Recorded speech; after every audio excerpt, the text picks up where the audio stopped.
Mi nombre es Agustina, estamos con Mario Carlón, docente e investigador de la UBA, que en esta oportunidad vino a San Luis a dictar un curso de posgrado y un conversatorio. Bueno, le damos la bienvenida, muchas gracias por estar acá y por venir a esta entrevista. No, muchas gracias por la invitación, muy contento de estar acá en San Luis y espero disfrutar esta estadía. Bueno, para arrancar y teniendo en cuenta el curso de posgrado que vos venís a dictar, ¿qué implica pensar que pasamos de las redes a los medios masivos y viceversa? Bueno, esa es parte del título del seminario que yo vengo a dar y que es un poco objeto de investigación mío de los últimos años. Podríamos decir que en la evolución de los medios, o en el desarrollo, mejor dicho, de los medios, la década del 90 estuvo marcada por los discursos sobre la digitalización. Esos discursos traían un componente utópico, una especie de idea de que los medios digitales iban a reemplazar a los medios de comunicación masiva definitivamente. Y según algunos autores, como Jenkins, por ejemplo, que es un autor que ha hablado de este tema, eso no sucedió, sino que después de una crisis importante que hubo del mundo digital, lo que se llamó la crisis de las .com, a principios del 2000, de los años 2000, sucedió un fenómeno en el cual ese discurso empezó a tener menor relevancia, no porque la digitalización no sea importante, y fueron creciendo ciertos discursos que empezaron a hablar de la convergencia entre redes y medios de comunicación, o entre medios digitales y medios de comunicación masiva. Esos fenómenos fueron acompañados por otras discusiones. Cerca de 2008, 2009, 2010 estallan algunas discusiones sobre la crisis de los medios de comunicación masiva, que en la Argentina es muy palpable con las caídas gigantescas de audiencia que han tenido los programas de televisión, histórico, etc. Y de alguna forma creo que muchos investigadores empezamos a pensar que lo más importante era el proceso de interacción entre redes y medios de comunicación masiva. Y ahí es donde se presenta un escenario muy interesante para la investigación, porque de alguna forma es difícil todavía pensar cuál es el modo correcto, el enfoque correcto para estudiar redes, para estudiar las redes sociales nuevas, los nuevos medios. Creo que ahí hay toda una tarea en construcción. En definitiva, teníamos dispositivos analíticos muy sofisticados para estudiar los medios de comunicación masiva, pero llevaban mucho tiempo consolidados en la vida social, entonces se había aprendido que había que mirar el rating, había que mirar los géneros, había que mirar los estilos, los contenidos. Si uno quería estudiar recepción, podía hacer entrevistas o trabajar con otros dispositivos de medición, hacer focus, pero las redes todavía no está tan claro cómo hay que investigarlas. El cambio es muy vertiginoso y permanente. Y entonces tenemos como dos objetos disímiles. Uno del que conocemos mucho, que está en una crisis, uno que conocemos mucho y que está en una crisis, y otro que es muy dinámico, que cada vez es más importante, y sobre el cual hay muchas discusiones o no está claro cuáles deberían ser los enfoques para su análisis. De alguna forma, Internet comenzó siendo una promesa, una utopía, y hoy empieza a ser visto, en los últimos años, ha empezado a ser visto como un elemento de dominación más complejo, donde suceden cosas que ahora empiezan a ser asociadas a procesos políticos, procesos sociales, que no son del gusto de la mayoría de los que formamos parte de ciertos campos de ideas y de valores. Y entonces nos encontramos aún en este escenario de cambio, de mutación, de algo que es muy evidente, que es que cada vez son más importantes en la vida de todos, de que cada vez todos las usamos más, y sin embargo cuesta pensar un enfoque. El seminario que yo vengo a dar es un seminario que pone mucho acento en cómo los contenidos pasan de las redes y de las llamadas redes sociales, de Twitter, de Facebook, de Instagram o YouTube, a los medios de comunicación masiva y cómo después viajan de los medios de comunicación masiva a las redes. Por ejemplo, los hashtags son lugares claves de esa articulación, ¿cierto? Los medios de comunicación masiva imponen agenda en las redes a través de los hashtags, pero también necesitan prestar atención a un conjunto de informaciones que en una sociedad cada vez más desintermediada ya se produce directamente a través de los propios enunciadores en sus propias cuentas. Entonces hay una interacción que ha ido creciendo y que es realmente compleja. Lo que a mí me interesa y de lo que vengo un poco a contar acá es un poco el enfoque que nosotros estamos desarrollando en un proyecto de investigación en la Universidad de Buenos Aires, en una cátedra que llamamos Semiótica de Redes, en la cual estamos focalizando cada vez más estos procesos y yo creo que es interesante porque me parece que algunas áreas de investigación han avanzado bastante en este campo, pero hay como una problemática que es la del sentido, la de los discursos, que nadie sabe muy bien qué lugar darle. Por un problema muy sencillo, que es, hoy hay un gran problema en la investigación, que es cómo se construye un corpus de investigación. Es decir, pensemos que en un solo día, que por ejemplo fue el día del Ni Una Menos, se produjeron 55.000 tweets. ¿Quién puede estudiar eso, pensar eso y el sentido que se está produciendo en semejante volumen de cantidad de información?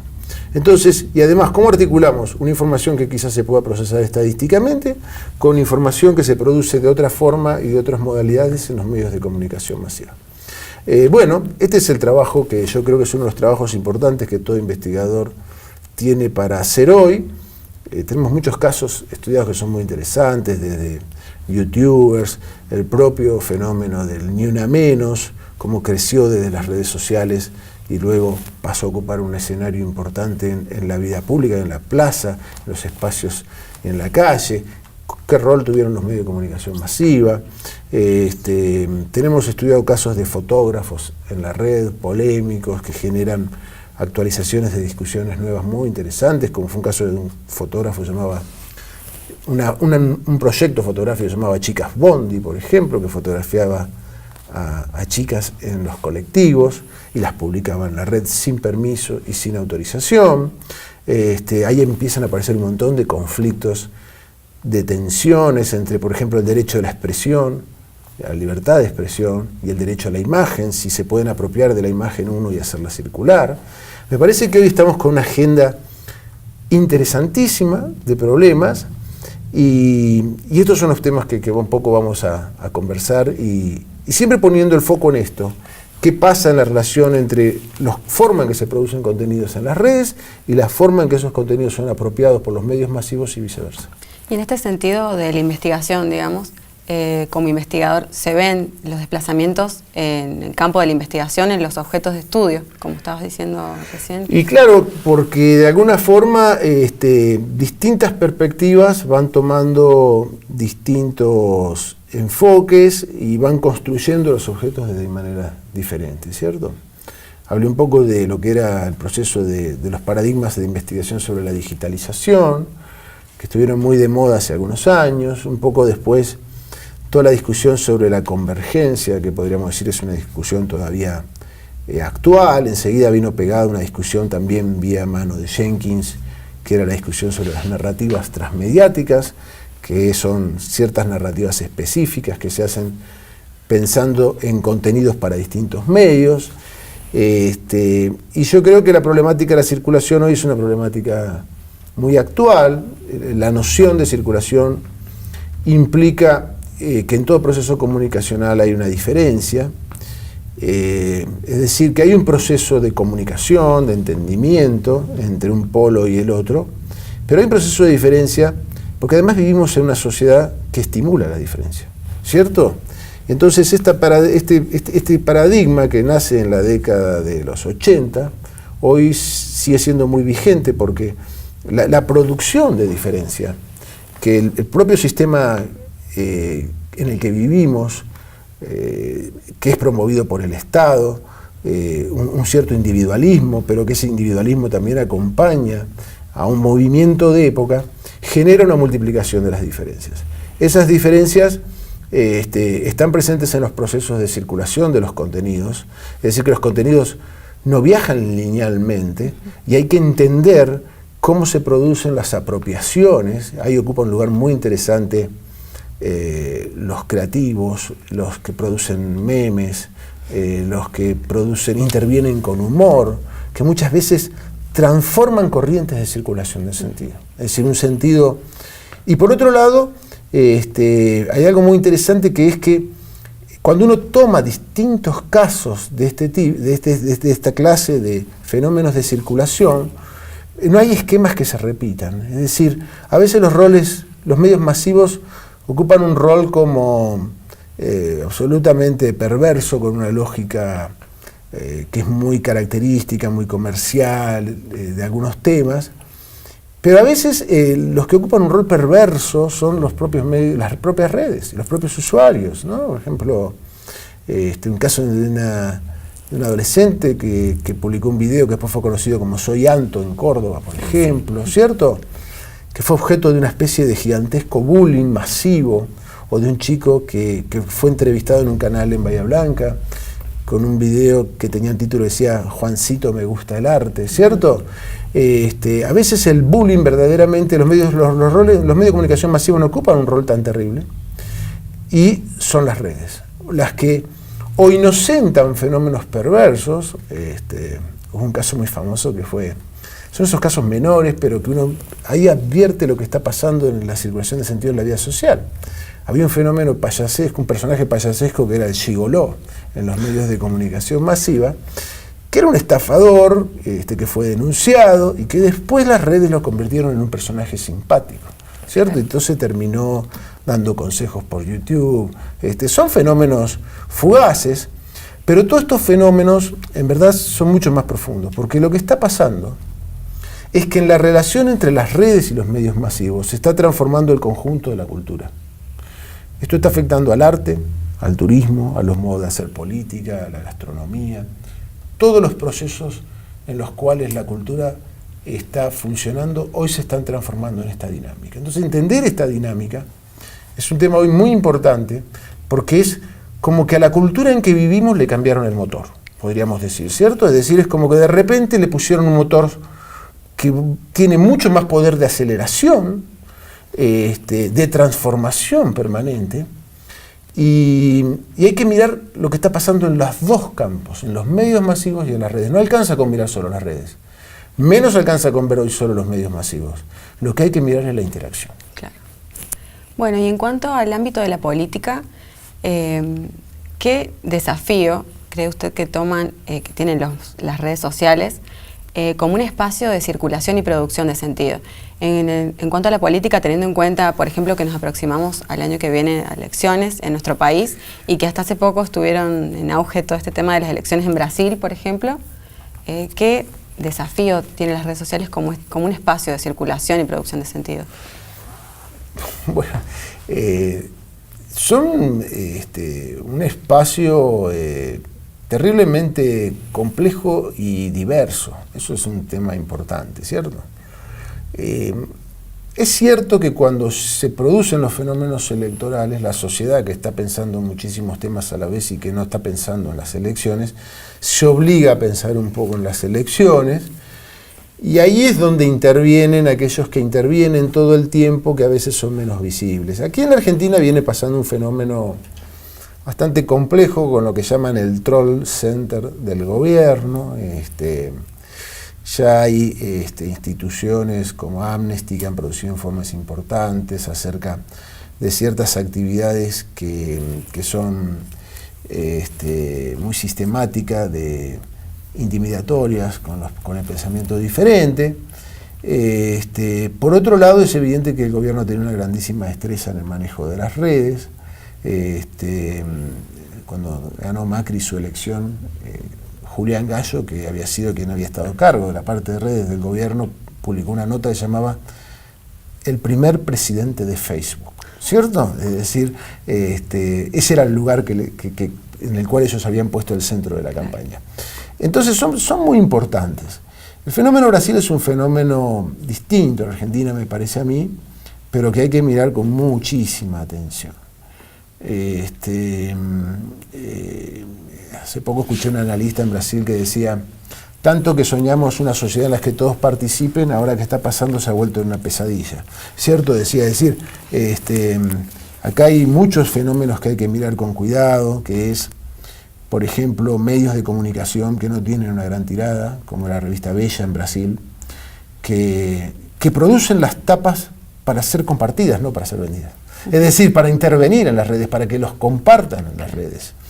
Y hay muchas estrategias de ese tipo. Está toda la problemática de las fake news, está la problemática de varias categorías que vamos a discutir en este seminario, porque son categorías que son poco consistentes en general, pero vamos a hablar de trolls, de fakes, vamos a hablar de la problemática de los bots, cómo están afectando a la circulación.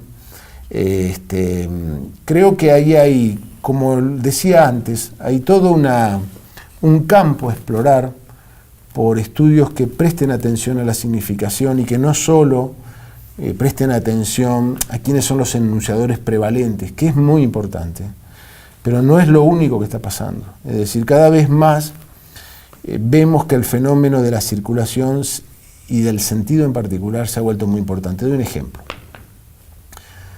WhatsApp, podríamos decir, a diferencia de Twitter, Facebook o Instagram, es como el underground. Podríamos decir, ¿cierto? Es un mundo donde no sabemos quién produjo los contenidos, ni en qué momento, ni en qué circunstancias, y sin embargo todo el mundo los comparte, ¿cierto? Cada vez es más utilizado para instalar temas políticos o campaña sucia, que después va a ascender a las redes a través de enunciadores desconocidos, fakes, etc. Entonces, ahí hay una lógica, que es una lógica que no está pasando por quiénes son los enunciadores poderosos, es decir, no es solo sigamos la cuenta de los principales enunciadores, de los principales políticos, de los principales medios, porque esas cuentas están atravesadas por procesos discursivos cada vez mayores, que son estos de los cuales decía yo recién, que no se sabe quién los hizo, ni por qué, ni para qué, ni en qué circunstancias, y que sin embargo están afectando permanentemente los temas de discusión, con campañas sucias, con campañas complejas. ¿Por qué alguien comparte un contenido que no sabe quién lo hizo? Bueno, por el poder de los discursos, por el poder del humor, por el poder de la virulencia política que puede tener si lo voy a compartir. Entonces, hay que mirar no solo al poder estratificado de la sociedad, que es lo que se mira siempre, sino que hay que estar mirando las lógicas de circulación de sentido que cada vez más están atravesando los fenómenos estratificados de la sociedad con lógicas complejas, porque ese es el escenario de circulación de sentido en que vivimos hoy.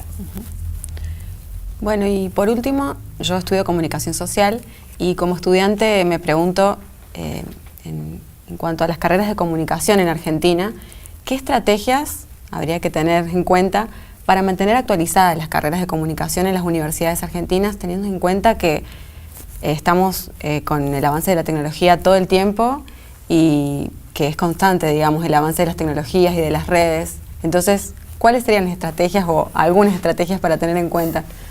Estos temas son difíciles y se están discutiendo en todos lados, ¿no? Yo creo que si uno está muy preocupado por eso, lo primero que habría que hacer es monitorear un poco qué está pasando con los cambios de planes.